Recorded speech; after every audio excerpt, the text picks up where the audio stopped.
వరుణుడు ఆగ్రహంతో తాండవం చేశాడా? ఆకాశానికి చిల్లు పడిందా? మేఘాలు విరిగిపడ్డాయా లేక ప్రకృతి పగబట్టిందా? కనీవిని ఎరుగని రీతిలో వరుణుడి దాడి ఊరుని ముంచేసింది వరద. చిమ్మ చీకటిలో ప్రాణాల అరచేతిలో పెట్టుకొని బిక్కుబిక్కుమంటూ గడిపిన రాత్రి తలుచుకుంటేనే ఎంతో భయానకం. మరి ఆ బాధ అనుభవించిన వాళ్ళ పరిస్థితి ఎలా ఉంటుందో తెలుసా?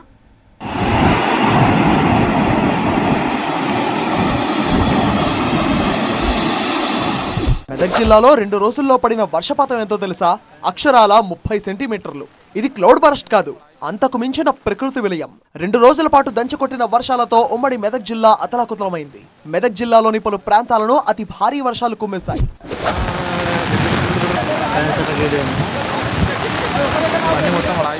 రామాయంపేటలో ఇంకా వరద విలయం కొనసాగుతోంది. పలు కాలనీల్లో భారీగా వరద నీరు నిలవడంతో స్థానికులు ఇబ్బందులు పడుతున్నారు. సెల్లార్లలో నిలిచిన వరద నీటిని మోటార్ల సాయంతో బయటకు పంపించాల్సి వచ్చింది.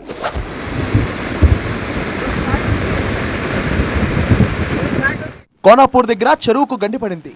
ఎప్పుడు ఏం జరుగుతోందో అన్న ఆందోళనతో లోతట్టు ప్రాంతాలు బిక్కుబిక్కుమంటున్నాయి.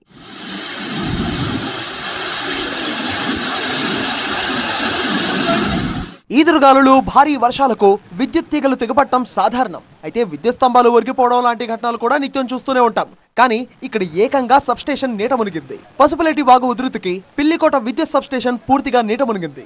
ఆ సబ్స్టేషన్ నిన్న సాయంత్రం నుంచి ఇవాళ ఉదయం వరకు నీళ్లలోనే ఉంది. ఇదొక్కటే కాదు, ఉమ్మడి మెదక్ జిల్లా వ్యాప్తంగా విద్యుత్ వ్యవస్థ ఊహించని స్థాయిలో దెబ్బతింది.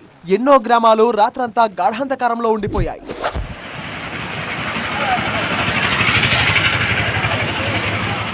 మెదక్, రామాయంపేట పరిసరాల్లో వందల ఎకరాల్లో పంట నీట మునిగింది.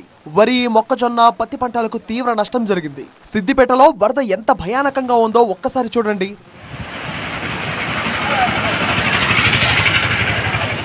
కాలనీలన్నీ చెరువులను తలపిస్తున్నాయి.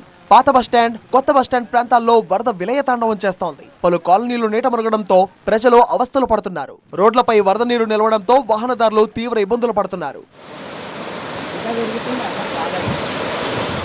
ఊర చెరువుకు గండిపడ్డంతో ప్రజ్ఞాపూర్ను వరద ముంచెత్తింది.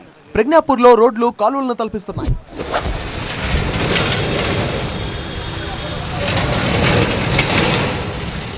భారీ వర్షాలతో అంత్యక్రియలు నిర్వహించేందుకు కూడా ఇబ్బందులు ఎదురవుతున్నాయి. మెదక్ జిల్లా రేగోడు మండలం మర్పల్లి గ్రామంలో గొల్లవాగు వరద ఉధృతితో జేసీబీ ట్రాక్టర్ సాయంతో కుటుంబ సభ్యుల అంత్యక్రియలు నిర్వహించారు.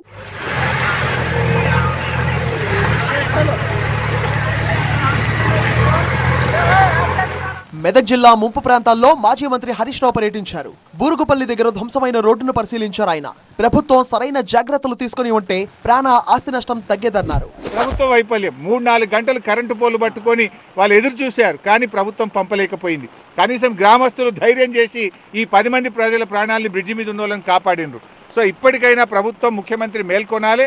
ప్రజలందరినీ కూడా త్రాగునీరు పంపండి, అంటురోగాలు కాకుండా చూడండి. రేపు మళ్ళీ ఇంకా వర్షాలు ఉన్నాయి కనుక ఎక్కడన్నా చెరువులు కానీ ఏదైనా తెగిపోయే ప్రమాదం ఉంటుంది కనుక లోతట్టు ప్రాంతాల ప్రజలను సురక్షిత ప్రాంతాలకు పంపండి. అవసరమైతే కొన్ని హెలికాప్టర్లు వర్షం ఎక్కువ పడే ప్రాంతాల్లో మీరు రెడీగా పెట్టుకొని వెంటనే వాళ్ళని క్యాచ్ చేసి ప్రజల్ని కాపాడుకునే విధంగా ప్రభుత్వం చర్యలు తీసుకోవాలి.